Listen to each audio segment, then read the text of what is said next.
आजकाल ना आयांची एक तक्रार असते बघा, मुलं ऐकत नाहीत. अरे एवढीशी मुलं तुम्हाला ऐकत नाहीत, हे काय उत्तर नसतं. जर तुम्ही तुमचे संस्कार त्यांच्यावरती व्यवस्थित लहानपणापासून असतील तर त्या मुलांनी तुम्हाला तुमचं ऐकलंच पाहिजे. तुम्ही घरचं वातावरण, ज्या काही गोष्टी आहेत त्या सगळ्या लक्ष द्यायला पाहिजेत. कारण मुलं केव्हा ऐकत नाहीत, तुम्ही जर त्यांच्या समोर काही चुका करत असाल, म्हणजे मोठ्यांचा मान सन्मान तुम्हीच जर ठेवत नसाल, तर तुमची मुलं तुमचं ऐकणार नाहीत. जर त्यांच्या समोर तुम्ही जर त्यांच्या म्हणजे घरातल्या मोठ्यांना मान सन्मानानं वागवत असाल, तर मुलं तुमचं ऐकलीच पाहिजेत. कारण आधीच्या पूर्वीच्या काळात एकत्र कुटुंब पद्धती होती, पण घरची स्त्री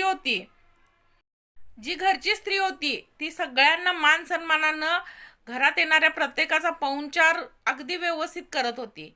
आजकाल बघा, वेळ नसतो कुणाला, कोण आलं तर तांब्या भरून पाणी द्यायला कुणाला वेळ नसतो. मग तुमची मुलं हे सगळं बघत असतात. मुलांच्या लहानपणापासून संस्कार म्हणजे काय, फक्त ते बघत असतात की मोठी माणसं काय करतात, त्यांचं अनुकरण ते करतात. आणि जास्तीत जास्त ते आईचं अनुकरण करतात, कारण 24 तास आई त्यांच्या डोळ्यासमोर असते. मग आई जर व्यवस्थित सगळं करत असेल घरचं, तर तुमची मुलं बिघडणार नाहीत, लिहून देते तुम्हाला. आणि एखादं त्यात अपवाद असेल, नाही म्हणत नाही, पण आजकाल सर्रास मुलं ऐकत नाहीत असं जे म्हणताय का नाही तुम्ही, ते चुकीचं आहे. तुम्ही जसं त्यांच्या समोर वागताय तसं ते पण वागायला जात असतात. ह्या दोष कुणाचा? तुमची मुलं आजकाल प्रमाणाच्या बाहेर मोबाईल बघतात. मोबाईलवर जे काय चाललंय ते बघतात.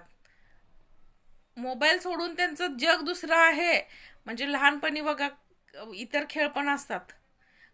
आमच्या लहानपणी काही नाही मिळालं तर मुलं सायकलचं रिकामं टायर असतंय की नाही, त्यानं खेळत होती. आम्ही लगोरीनं खेळलोय. खडे, मुलींचे जे खेळ आहेत ते बसलेले खेळ, जिबली, खडे, हे सगळं आम्ही प्रकार खेळलेत. पण आज मुली फक्त मोबाईल घेऊन बसलेले असतात. मुलं मोबाईल घेऊन बसलेले असतात. मग त्याच्यावरती रील जशा येतात तसं वागायला बघतात मुलं आपली.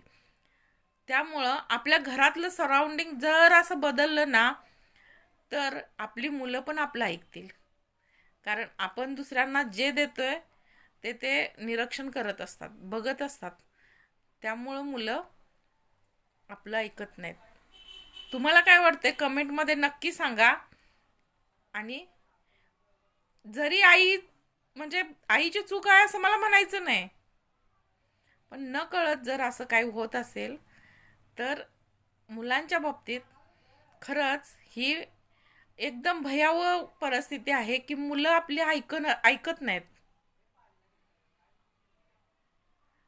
तुम्हाला काय वाटते नक्की सांगा.